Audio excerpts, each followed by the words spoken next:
Dan satu lagi soalan kita dapat daripada penonton, yang ini untuk Datuk Dr. Amin, ya, Datuk Doktor ya. Okay, ini soalan untuk Datuk ni. Okay, saya bacakan dahulu. Sejauh manakah jaringan dan jalinan itu penting bagi warga pendidik bagi meningkatkan kompetensi? Okay, jelas Datuk ya. Cuba Datuk bagi pencerahan sikit kepada penonton kita ni. Silakan Datuk.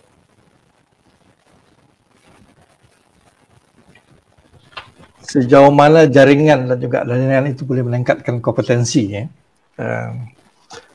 Dia mudah saja. Kita punya panel tu sebut banyak dari Datuk Osman, Dr. Su pun bincang banyak. Kalau kita nak berkembang ini, kita tak boleh dalam kita punya ruang pemikiran dan kelompok kita saja. Perbezaan pandangan, perbezaan pendapat, perkongsian pengalaman, perkongsian pengetahuan dari semua pihak itu penting. So, jadi bila kita sebut jaringan dan jalinan itu, maknanya kita kena meluaskan. Dr. Su tadi bincang, Dr. Osman bincang bagaimana kita punya jaringan itu kita boleh perluaskan. Sekarang dia tak ada halangan lah. Dalam space yang ada sekarang ini, dia tak ada halangan. Maknanya kita saja nak cari ataupun tidak.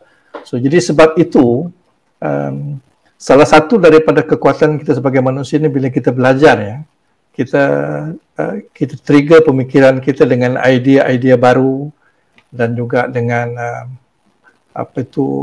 pengalaman-pengalaman baru yang dikongsikan oleh orang lain. Kalau dahulu, umpamanya kaedah kita dahulu, kita kata membaca banyak, baca buku banyak. Baca buku itu betul, sebab baca buku itu menyebabkan kita boleh trigger kita punya pemikiran dengan idea, pengetahuan dan ilmu yang kita tidak ada. Tetapi sekarang yang dikatakan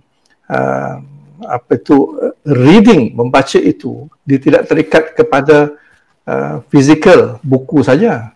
Reading sekarang tu bermacam-macam. Even kalau ikut pendapat saya sekarang ini, yang dikatakan membaca itu sekarang untuk generasi baru ini, membaca digital. Bila sebut digital itu, dia multimedia. Sebagai contoh umpamanya, bagaimana kita boleh mengajar anak-anak murid kita untuk melihat video dan membaca video, membaca. Dalam arti kata membaca itu dia mendapatkan iktibar, mendapatkan pengajaran di sebalik video itu. Bagaimana dia menganalisis video itu.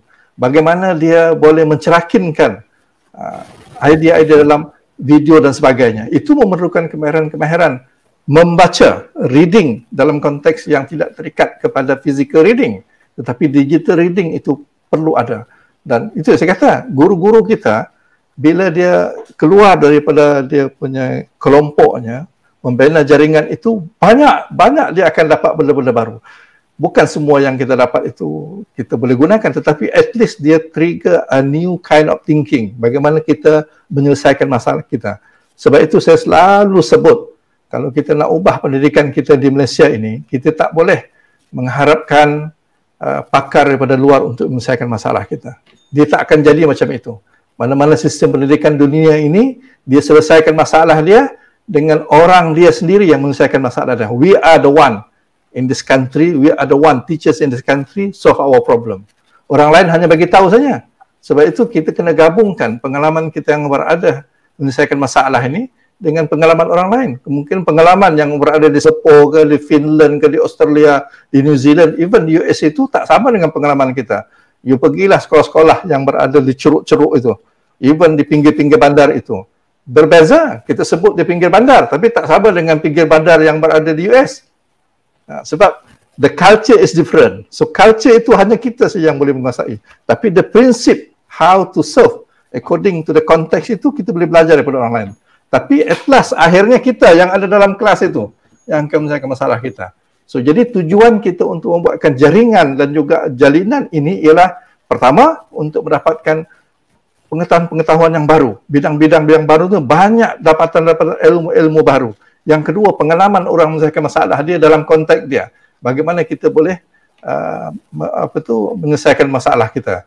At the end, we are the one in this country, in the classroom, in the school, even di daerah kita yang boleh menyelesaikan masalah kita.